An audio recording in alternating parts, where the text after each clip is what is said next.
دہلی میں اس پارٹی کی ہوا ایگزٹ پولز کا اعلان۔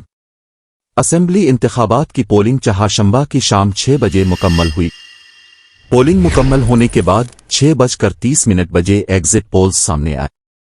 ان انتخابات میں عوام کی نبض کیسی ہے، وہ کس پارٹی کی طرف جھکاؤ دکھا رہے ہیں، اس بارے میں مختلف اداروں نے ایگزٹ پولز کے تخمینے پیش کیے ہیں۔ ان انتخابات میں کمل پارٹی کے زیادہ کامیابی کے امکانات ہیں، یہ زیادہ تر ایگزٹ پولز بتا رہے ہیں۔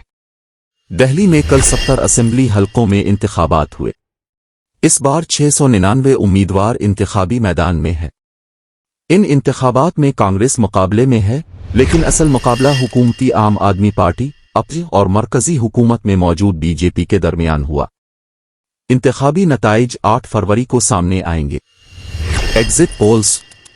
پیپلز پولز کے مطابق بی جے پی کو 51 سے لے کر 60 تک، عام آدمی پارٹی کو 10 سے لے کر 19 تک اور کانگریس کو 0، اسی طرح دیگر کو بھی 0۔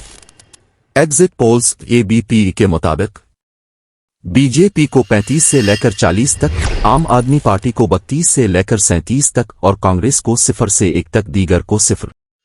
ایگزٹ پولز ٹائمز ناؤ کے مطابق بی جے پی کو 39 سے لے کر 45 تک، عام آدمی پارٹی کو 29 سے لے کر 31 تک اور کانگریس کو 0 سے 2 تک، دیگر کو 0۔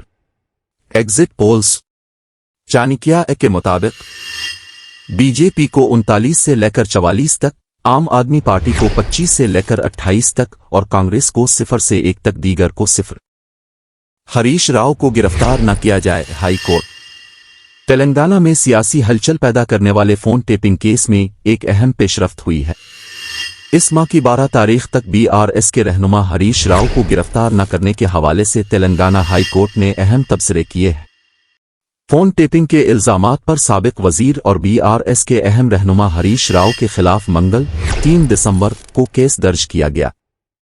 بچھپلی کے رہائشی چکرا دھرگوڑ نے ہریش راؤ کے خلاف پنجاگوٹا پولیس اسٹیشن میں شکایت کی کہ ان کا فون ٹیپ کیا گیا ہے۔